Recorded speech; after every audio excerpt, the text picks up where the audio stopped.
Hello student, मैं आपका इखलाक sir. पिछले वीडियो में आप लोग एक्सरसाइज 3.1 का कुछ क्वेश्चन देखे थे, दो ऑब्जेक्टिव नंबर 8 और ऑब्जेक्टिव नंबर 10। तो आज नेक्स्ट ऑब्जेक्टिव पे आ रहे हैं, ऑब्जेक्टिव नंबर 9 पे। तो देखते हैं क्वेश्चन क्या लिखा हुआ है। एक्सरसाइज 3.1 एनसीईआरटी का क्लास 12। तो ऑब्जेक्टिव नंबर 9 लिखा हुआ है, which of the given values of x and y make the following pair of matrices equal। बोल रहा है जब दो मैट्रिक्स आपस में इक्वल होगा तब x और y का मान निकालने के लिए बोल रहा है। तो यहाँ पे ऑप्शन नंबर ए में दिया हुआ x का मान और y का मान भी दिया हुआ है, बी में दिया हुआ नॉट पॉसिबल टू फाइंड, और ऑप्शन नंबर सी में दिया हुआ है y बराबर 7, x बराबर -2/3, और ऑप्शन नंबर डी में भी दिया हुआ x और y का मान दिया हुआ है। तो कुल मिला के कह रहा क्वेश्चन x और y का पहले मान निकालिए जिसमें से दो मैट्रिसेस दिया हुआ। तो दो मैट्रिक्स दिया हुआ, लेकिन यहाँ दोनों मैट्रिक्स कोमा में दिया हुआ है और आपका क्वेश्चन में कह दिया है कि दोनों मैट्रिक्स क्या है, इक्वल है। दोनों मैट्रिक्स इक्वल है, तो दोनों मैट्रिक्स इक्वल है। तो यहाँ पे सॉल्व लिख रहे हैं, इसको पहले बनाते हैं, उसके बाद जो x और y का मान आएगा उसके बाद हम ऑप्शन खोज लेंगे कि कौन ऑप्शन मेरा सही है। तो क्वेश्चन में थोड़ा लॉजिक है। तो देखिए आपके पास गिवन में क्या लिखा हुआ है। तो यहाँ पे हम सबसे पहले लिखते हैं गिवन। तो गिवन लिखे, गिवन में देखिए मैट्रिसेस आपके पास क्या लिखा हुआ है। मैट्रिसेस आपके पास लिखा हुआ 3x और दिया हुआ +7 और फिर यहाँ 5 लिखा हुआ, फिर लिखा हुआ है y + 1 और फिर यहाँ लिखा हुआ 2 माइनस यहाँ पे 3x, ये लिखा हुआ है। और वहाँ बोला आर मैट्रिसेस आर इक्वल, दोनों मैट्रिक्स आपस में इक्वल है, तो दोनों मैट्रिक्स को आपस में इक्वल कर देते। एक यहाँ पे, लेकिन क्वेश्चन में कोमा दिया हुआ है, तो 0 कोमा, फिर यहाँ दिया हुआ y -2, फिर यहाँ दिया हुआ 8, फिर यहाँ दिया हुआ 4। ये दोनों मैट्रिक्स को आपस में इक्वल कर दिए। तो हम आप लोगों को कॉन्सेप्ट बताए थे, टू मैट्रिसेस इक्वल कब होता है। दो मैट्रिसेस को इक्वल तब करते हैं जब दोनों मैट्रिसेस का ऑर्डर क्या हो, दोनों मैट्रिक्स का सेम हो। ऑर्डर बोले तो नंबर ऑफ रो और नंबर ऑफ कॉलम की संख्या दोनों मैट्रिक्स का आपस में बराबर होना चाहिए। जैसे कि ले लीजिए यहाँ पे एक मैट्रिक्स लिखा हुआ है, ये x है, यहाँ पे y है, ये 2 है, यहाँ पे 5 लिखा हुआ, और बराबर के उस साइड भी एक मैट्रिक्स लिखा हुआ है, यहाँ 3, यहाँ पे y लिखा हुआ है, या 3 यहाँ नहीं लिखा है, यहाँ मान लीजिए 5 दिया हुआ है, और यहाँ पे मान लीजिए x है, यहाँ पे y + 2 है, ऐसा कुछ भी रह सकता है। तो दोनों मैट्रिक्स तब बराबर होगा जब दोनों मैट्रिक्स का ऑर्डर सेम हो, मतलब दोनों की रो और कॉलम सेम हो। तो इसमें देखिए एक रो दो रो, तो ये हो गया 2 रो, और कॉलम एक कॉलम 2 कॉलम, तो ये 2 कॉलम हो गया। इस मैट्रिक्स में एक रो 2 रो, ऐसे लाइन को रो बोलते हैं, एक रो 2 रो, यहाँ पे 2 रो हो गया, और कॉलम एक कॉलम 2 कॉलम, यहाँ पे 2 कॉलम हो गया।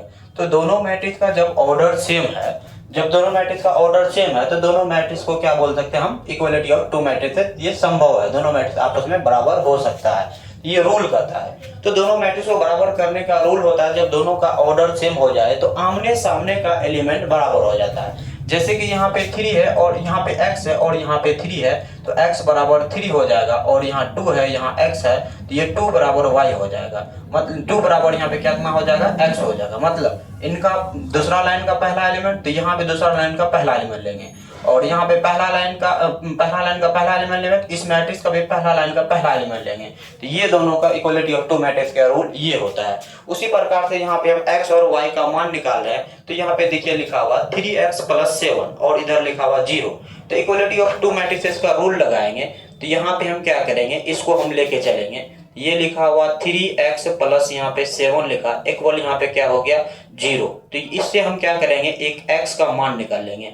तो सोचिए यहाँ पे 3x, ये 3x हो गया, और यहाँ पे 0, ये प्लस है, बराबर के उस साइड जाएगा कितना हो जाएगा माइनस।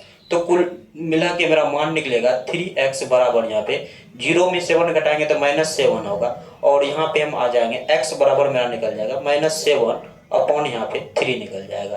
तो कुल मिलाकर जब मेरा x का मान निकल गया तो हमको x और y का दोनों का मान निकालना है, जिसमें से हम x का मान निकाले हैं। तो और हम आगे चलते हैं, y का मान निकालेंगे। अभी x का मान भी निकालेंगे, सारे में x का मान निकालना होगा। ये तो अभी मेरा x का मान एक ही तो निकला है। अब यहाँ पे देखिए 5 है और यहाँ क्या है y - 2 है।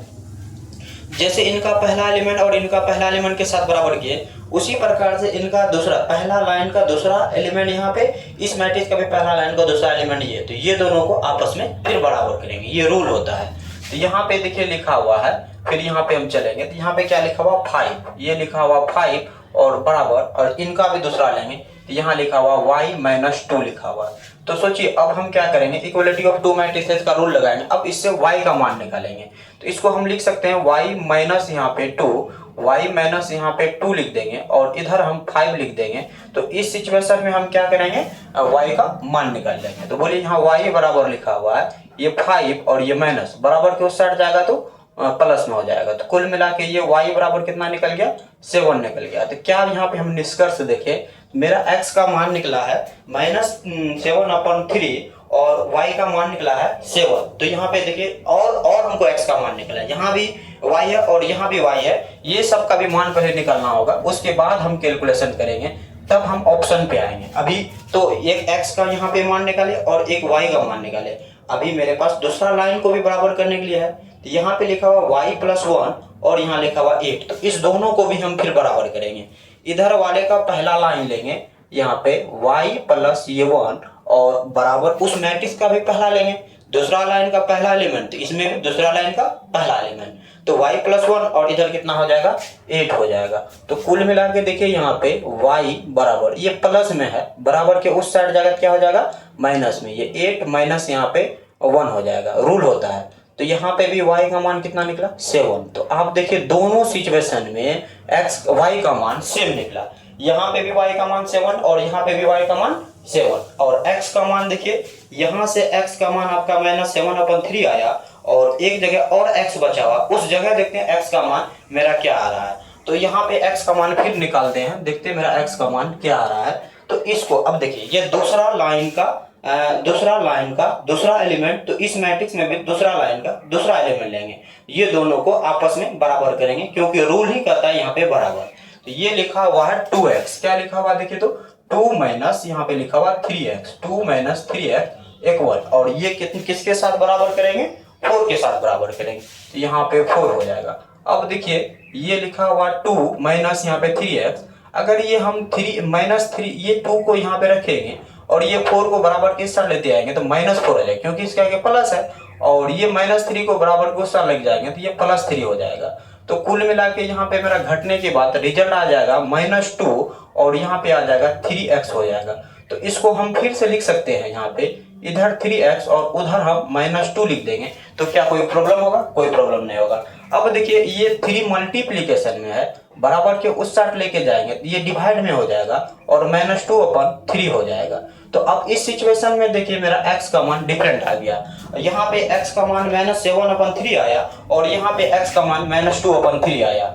तो अगर आप लोग चाहते हैं कि एक यहाँ पे तो बोल रहा था सिर्फ क्वेश्चन में x और y का मान निकालने के लिए, और क्वेश्चन के अकॉर्डिंग चलते x का मान यहाँ से चले तो -7/3 आया और y का मान यहाँ से ही चले तो y का मान 7 आ गया, और इतना ही तक सॉल्व करके आप छोड़ देते और ऑप्शन में आ जाते कि -7/3 x का मान कहाँ लिखा हुआ है, कहीं भी नहीं लिखा हुआ, और y का मान 7 कहाँ लिखा हुआ है, y का मान 7 लिखा हुआ है। तो आप इस सिचुएशन में तो ईटो टिक मारते, कहीं गारंटी है कि इसी से आप निकालते। अगर आप इनसे निकालते तो x का मान आपका यहाँ पे -2/3 आता और y का मान 7 आता। तो उस सिचुएशन में एक ही टो निकाल के x का मान -2/3 y का मान 7, तो ये दोनों तो मिल रहा है। अगर आप इसको लेके नहीं चलते, पहले इन्हीं का मान निकालते और इनका मान निकालते, तो ये दोनों तो ऑप्शन मैच कर रहा, तो ये दोनों मान मैच कर रहा जो कि ऑप्शन में दिया हुआ है। तो आप इनको टिक मार देते तो जो कि गलत हो जाता है। क्यों गलत होता है, क्योंकि मेरे पास x का मान 2 आया है।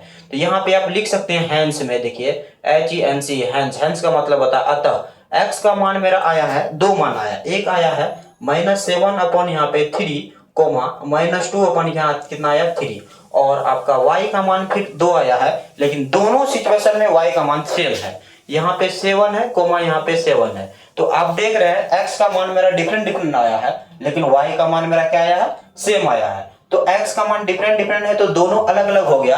तो अब हम ऑप्शन में खोजेंगे दोनों x का मान है या नहीं है। एक x का मान -7/3, तो ऑप्शन में हम देख रहे हैं x का मान कहीं -7/3 नहीं दिया हुआ, लेकिन y का मान दोनों जगह, यहाँ भी 7 और यहाँ भी 7, तो एक ही 7 मिल जाएगा तो चलेगा। y का मान 7 यहाँ भी 7 और यहाँ पे नहीं है, तो ये ऑप्शन तो कभी जिंदगी में सही नहीं हो सकता है। क्यों? क्योंकि यहाँ पे y का मान ही नहीं मैच किया, y का मान -2/3 है और y का मान दोनों सिचुएशन में 7 आया, तो ये ऑप्शन गलत हो गया। उसके बाद फिर हम आते हैं x का मान पे, तो x का मान -7/3 खोजिए कहाँ कहाँ है, यहाँ पे कहीं भी x का मान -7/3 नहीं है। अब चलिए हम आते हैं x का मान दूसरा -2/3, तो x का मान देखिए -2/3 यहाँ है और y का मान 7 यहाँ पे है, तो आप इसको टिक मार देते, इनका सही का निशान मार देते, जो कि आपका गलत हो जाता है। क्यों गलत होता है बोलिएगा आपकी, सर x का मान तो यहाँ पे मेरा -2/3 और x का मान -2/3 मिल चुका है और y का मान भी मेरा 7 मिल चुका है, ये ऑप्शन सही हो जाएगा। इसलिए आपका सही नहीं होगा क्योंकि x का मान यहाँ पे 2 निकला और दोनों डिफरेंट डिफरेंट निकला है, तो दोनों डिफरेंट है तो दोनों आंसर यहाँ पे x का होना चाहिए। जैसे यहाँ पे y का मान दोनों सेम आया, तो दोनों सेम आया तो एक ही तो 7 लिखा हुआ तो चलेगा, लेकिन x का मान दोनों डिफरेंट है तो हम कैसे मान सकते हैं कि x का मान -2/3 ही वैलिड होगा और यहाँ -7/3 वैलिड नहीं होगा। तो ये इस सिचुएशन में क्या कर रहा है, ये ऑप्शन गलत कर रहा है। हाँ, अगर इसी में बोल देता x का मान -2/3 और बोल देता -7/3 तो हम इट ऑप्शन सही मार देते। तो इस सिचुएशन में ये तो गलत सही हो, इस सिचुएशन में क्या होगा, ये ऑप्शन सही नहीं होगा। आप लोगों को लगता होगा कि ये ऑप्शन मेरा सही है क्योंकि यहाँ पे x का मान -2/3 मिल चुका है और y का मान भी 7 मिल चुका है, इसीलिए ये मेरा सही है। ये सही नहीं होगा। क्यों नहीं होगा सही? हाँ, x का दोनों मान अगर दिया हुआ रहता तो 100% सही हो जाता, या x के जगह दोनों जगह यहाँ पे और यहाँ पे दोनों जगह -2/3 आ रहा था तो फिर ये तो मेरा ऑप्शन सही हो जाता है। ये तो कभी जिंदगी में सही नहीं हो सकता है। क्यों सही नहीं होगा? y का तो मान मिल रहा और x का मान दोनों सिचुएशन में -1/3 नहीं मिल रहा है, दोनों सिचुएशन में -1/3 नहीं मिल रहा है। तो कहने का मतलब ये भी गलत, ये भी गलत, ये भी गलत, तो बचा कौन? इसमें से कोई ऑप्शन नहीं मिल रहा है, तो नॉट पॉसिबल टू फाइंड होगा। कौन आंसर होगा? नॉट पॉसिबल टू फाइंड होगा। अब आप लोगों को बहुत कंफ्यूजन होगा इस ऑप्शन में, आप लोग बहुत सारे स्टूडेंट इसमें टिक मारिएगा। क्यों टिक मारिएगा? थोड़ा कंफ्यूजन होगा, y का भी मान मिल गया और x का भी मान मिल गया, फट से इसको मार देंगे जो कि गलती हो जाएगा। क्यों गलती होगा? क्योंकि यहाँ पे x का मान डिफरेंट डिफरेंट है। अगर सेम रहता दोनों तो हम मार देते, लेकिन डिफरेंट डिफरेंट है तो क्यों इटू आंसर होगा, ये क्यों नहीं होगा, और ये टू ही क्यों होगा, इटू क्यों नहीं होगा? होगा तो दोनों होगा, नहीं तो नहीं होगा। इसी वजह से इस ऑप्शन को गलत माने हैं। तो ये आपका 9 नंबर कंप्लीट हो गया। हम उम्मीद करते हैं कि आप लोगों को एक्सरसाइज 3.1 एनसीईआरटी क्लास 12 का आपको ऑब्जेक्टिव समझ में आया होगा। और अब अगले एक्सरसाइज 3.2 एनसीईआरटी का अगले एक्सरसाइज 3.2 का फिर ऑब्जेक्टिव करवाएंगे।